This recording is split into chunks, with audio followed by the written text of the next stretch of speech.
que defender a liberdade de expressão, senão a gente vai virar o Irã.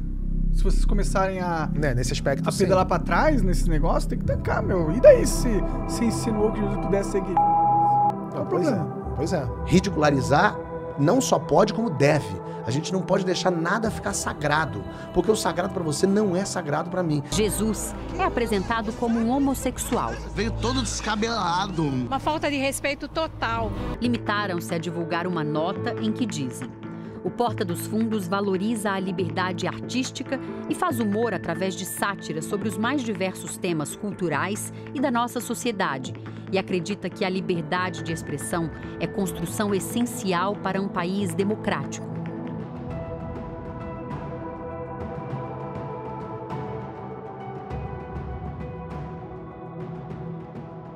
Caros amigos do Centro Dom Bosco, sejam bem-vindos mais uma vez ao Chave Católica. Eu sou Luciano Pires e hoje os convido a tratarmos do tema: deve-se tolerar a blasfêmia?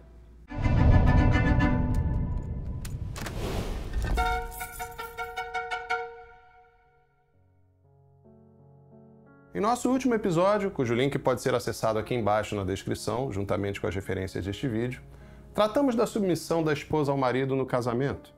Naquela ocasião, vimos que o ensinamento de sempre da Santa Igreja não deixa dúvidas quanto à amorosa determinação divina de uma hierarquia doméstica natural, na qual o marido detém a autoridade de chefe de toda a família e, portanto, não apenas os filhos, mas também a esposa lhe deve justa obediência, ressalvado que o limite dessa obediência é a violação da lei divina. Isto é, que o marido não tem sobre a esposa nem sobre os filhos plenos poderes, posto que o marido não lhes pode exigir obediência em nada que os faça violar os mandamentos de Deus e da Igreja. Afinal, a verdadeira obediência católica ordena-se antes a Deus que aos homens. Há quem diga que os tempos mudaram, que já não é possível à mulher de hoje restringir-se às atribuições domésticas e familiares sob a chefia de seu esposo, uma vez que a realidade econômica atual frequentemente exige a inserção de ambos os cônjuges no mercado de trabalho para o sustento da família.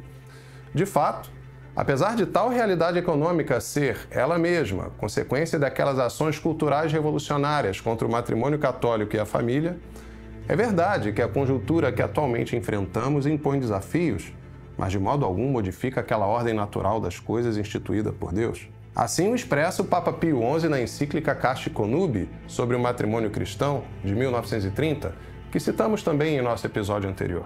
Se, no entanto, em qualquer parte as condições sociais e econômicas da mulher casada tiverem de transformar-se algum tanto devido à alteração dos usos e costumes da convivência humana, compete ao poder público adaptar às necessidades e exigências odiernas os direitos civis da mulher, tendo sempre em vista o que é requerido pela diversa índole natural do sexo feminino, pela honestidade dos costumes e pelo interesse comum da família, e desde que também a ordem essencial da sociedade doméstica permaneça intacta, como instituída que foi por uma autoridade e sabedoria mais alta que a humana, isto é, divina, e que não pode mudar-se por leis públicas ou pela vontade dos indivíduos.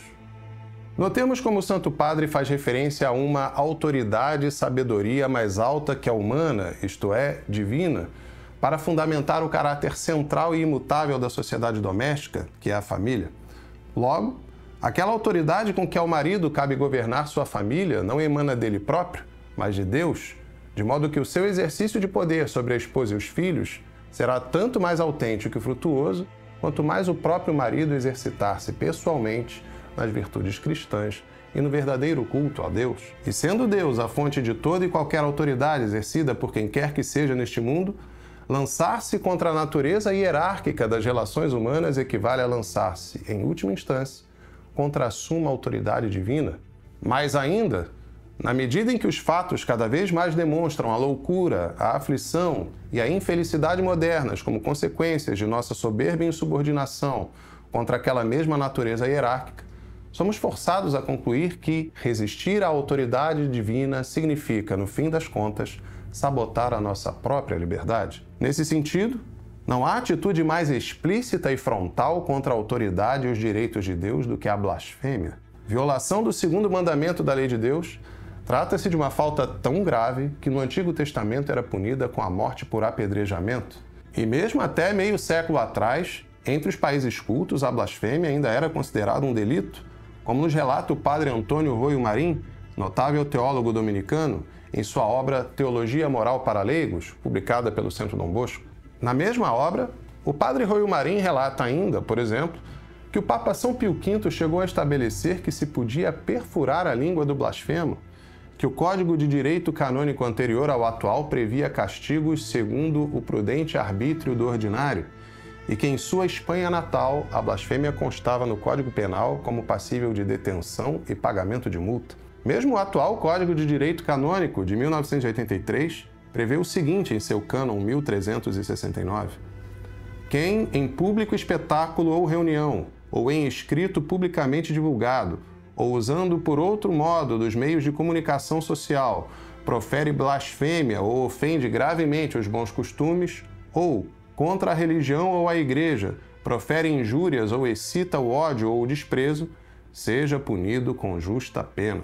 A palavra blasfêmia é de origem grega e define-se aqui como uma expressão injuriosa que se lança diretamente contra Deus ou contra algo relacionado a ele, como os santos ou as coisas sagradas, podendo ser também manifestada por gestos e obras. Além de opor-se diretamente à virtude da religião, Santo Tomás de Aquino diz expressamente que a blasfêmia é, em si, um pecado muito mais grave que o homicídio, porque vai diretamente contra o próprio Deus, embora o homicídio seja o maior pecado que se pode cometer contra o próximo. De fato, também São Jerônimo referia-se à blasfêmia como o mais grave dos pecados, e no Catecismo da Igreja, promulgado a partir do Concílio de Trento, também conhecido como Catecismo Romano e recentemente editado pelo Centro Dom Bosco, pode-se ler que incorrem, porém, em culpa muito mais abominável os que, com a sua boca impura e maligna, ousam blasfemar e maldizer não só o sacrossanto nome de Deus, que todas as criaturas devem bendizer e exaltar com os maiores louvores, mas também os nomes dos santos, que com Deus já estão participando do seu reino. Este pecado é tão atroz e inqualificável que as Sagradas Escrituras, quando falam da blasfêmia, usam às vezes o termo bênção em lugar da expressão própria.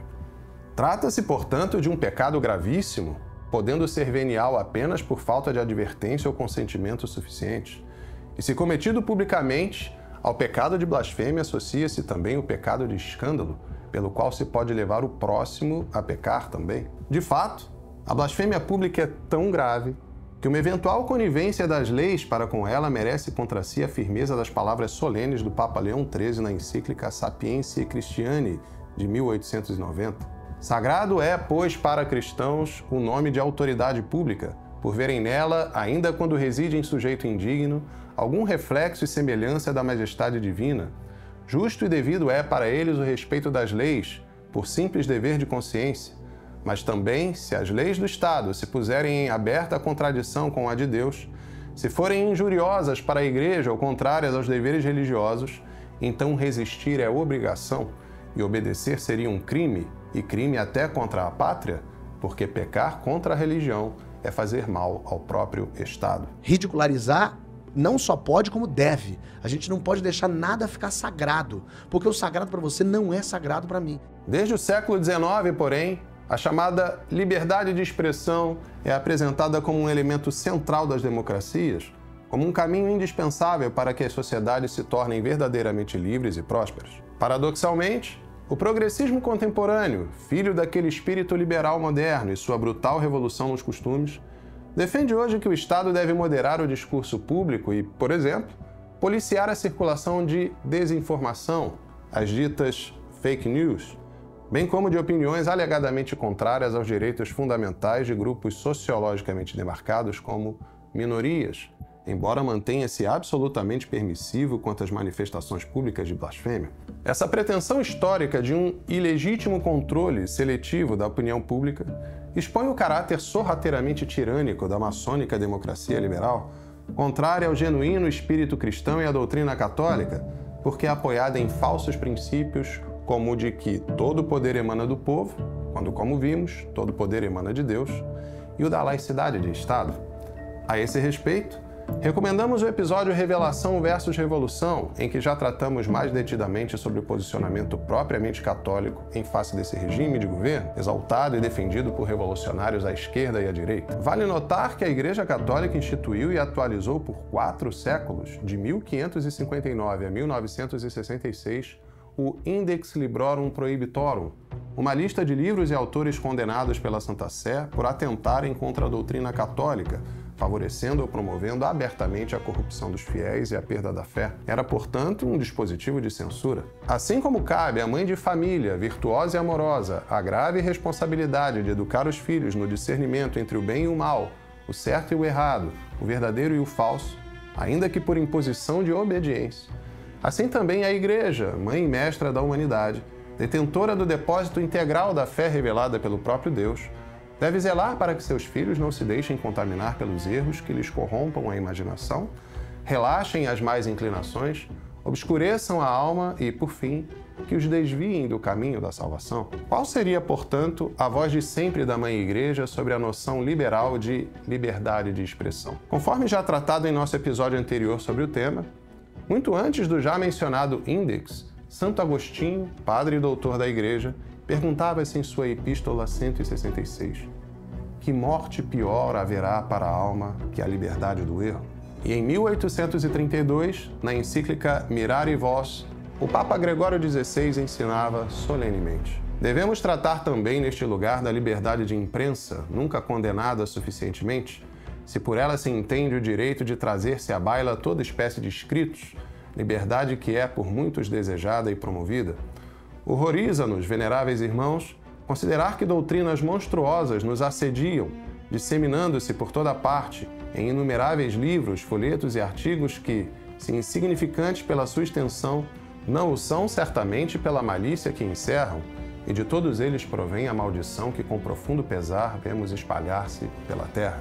Posteriormente, ainda no mesmo século XIX, marcado pela enérgica reação da Igreja à proliferação dos erros liberais, o Papa Leão XIII diria em sua encíclica Libertas Prestantissimo, de 1888, as doutrinas mentirosas, que são para o espírito a peste mais fatal, assim como os vícios que corrompem o coração e os costumes, é justo que a autoridade pública empregue toda a sua solicitude para os reprimir, a fim de impedir que o mal alastre para a ruína da sociedade. Concedei a todos a liberdade de falar e escrever, e nada haverá que continue a ser sagrado e inviolável. Assim, a verdade é pouco a pouco invadida pelas trevas. Tudo o que a licença então ganha, perde a liberdade, pois ver-se-á sempre a liberdade crescer e consolidar-se à medida que a licença seja mais refreada. E ainda, em sua encíclica Miranda Prorsus, de 1957, sobre o cinema, o rádio e a televisão, dizia o Papa Pio XII: seria, portanto, reprovável qualquer indulgência com os filmes que, apresentando embora valores técnicos, ofendem a ordem moral ou, respeitando na aparência os bons costumes, contêm elementos contrários à fé católica. Ou seja, a Igreja sempre ensinou que era dever do Estado colaborar com a Igreja na promoção da verdade e no cerceamento ao erro, em vista do bem das almas, cujo fim último universal é a união com Deus na glória celeste, impossível de se atingir sem os recursos humanos e sobrenaturais que auxiliem o homem a levar uma vida terrena virtuosa e sábia, em que a inteligência reine sobre a vontade e ponha freios ao apelo desordenado dos sentidos, especialmente quanto à imaginação. Eis aí, caros amigos, o ensinamento de sempre da Santa Igreja quanto ao posicionamento propriamente católico em face das iniquidades infligidas pelos poderes deste mundo, antes de tudo, contra a dignidade de Deus, quase sempre sob a desculpa de se preservar ou ampliar a dignidade humana. Eu não acho que a gente tinha que fazer nada porque a gente vai pro céu. A gente tinha que fazer porque a gente tinha que viver numa sociedade melhor, com as pessoas mais felizes. Fábio Porchat, um dos integrantes do grupo e responsável pelo roteiro da produção, tratou o caso nas redes sociais com ironia. Ele escreveu: gente, pode deixar que eu me resolvo com Deus. Não precisa se preocupar, não. E completou: agora pode voltar a se indignar com a desigualdade que destrói o nosso país, mas tem que se indignar com o mesmo fervor, tá? A produção do Domingo Espetacular também entrou em contato com a Netflix, que preferiu não se pronunciar. Esse modo revolucionário de pensar ignora, no entanto, que a dignidade do homem, sendo este criatura de Deus, não se pode sustentar sem que se assegure antes o reconhecimento e o respeito à dignidade daquele de quem o homem aufere sua própria dignidade. As sociedades que sistematicamente desdenham de Deus e da Igreja, a pretexto de libertar o homem, abraçam sua própria ruína e conspiram contra a sua própria liberdade, porque é o próprio homem quem sofre as consequências naturais e sobrenaturais de sua desobediência e indisposição para o verdadeiro amor a Deus, ao próximo e a si mesmo. Por isso, é com pesar que testemunhamos com cada vez mais frequência episódios públicos de blasfêmia, a exemplo da abertura das Olimpíadas de Paris, cujos organizadores buscam forçosamente nos convencer de que o que ali se apresentou de grotesco nada tinha a ver com a icônica representação da última ceia de Nosso Senhor Jesus Cristo. A propósito, o próprio logo das Olimpíadas traz implícito um símbolo revolucionário. A figura feminina de cabelos curtos remete ao movimento da emancipação feminina entre a elite parisiense dos anos 1920,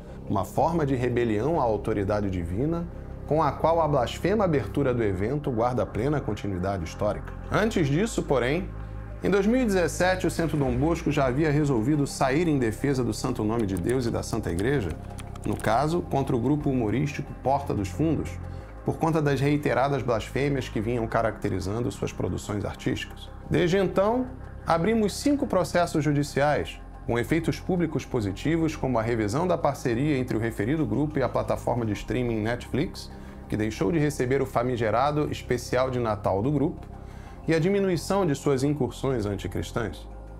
Ocorre, porém, que os inimigos de Deus e da sua Igreja não dormem e não cessam de dar combate a seus defensores, de modo que, infelizmente, sofremos um custoso revés num daqueles casos. Trata-se do processo relativo à esquete Céu Católico, repleta de toscos falseamentos da doutrina católica a título de escarnecimento da santa religião. Inacreditavelmente, o Poder Judiciário favoreceu o grupo Porta dos Fundos e não analisou o mérito da demanda. Mais que isso, condenou-nos ao recolhimento de custas, desconsiderando que somos uma associação sem fins lucrativos. Tais custas foram levadas a protesto pelo Tribunal de Justiça do Rio de Janeiro e podem chegar ao valor de R$55 mil. O empenho de nossas ações em defesa da fé e pelo resgate da tradição católica expõe-nos a riscos constantes de perseguição. Enquanto Deus permitir, não vamos parar. Mas nossa resistência nesse combate depende da ajuda de vocês que nos acompanham. Assim, em primeiro lugar, pedimos que rezem por nós. Em segundo lugar, pedimos a todos os nossos amigos e apoiadores a generosidade de uma contribuição extraordinária para a vaquinha que organizamos com a finalidade de saldar essa dívida sem prejuízo do investimento em nossas atividades. O link pode ser encontrado aqui embaixo na descrição ou nos comentários. Caso as contribuições superem o valor pretendido, investiremos o excedente para manter nossas ações em defesa da fé e para nos defendermos em eventuais processos judiciais que busquem acabar com o nosso apostolado. Relembrando Santo Agostinho, o erro não tem direitos. Portanto, ao católico não é permitido defender a liberdade irrestrita de expressão, tal como a defende o ideário liberal. De modo que, retomando a pergunta com que abrimos este vídeo, tampouco deve o católico fazer-se indiferente diante das blasfêmias publicamente dirigidas a Deus ou a seus santos. Comecemos por nossa conversão diária, pelo desejo de crescer em fé, esperança e caridade. Paralelamente, busquemos conhecer sempre mais os ensinamentos perenes dessa amabilíssima Mãe Universal que é a Santa Igreja. Só assim poderemos crescer em conhecimento verdadeiro para influenciar ou substituir tiranos.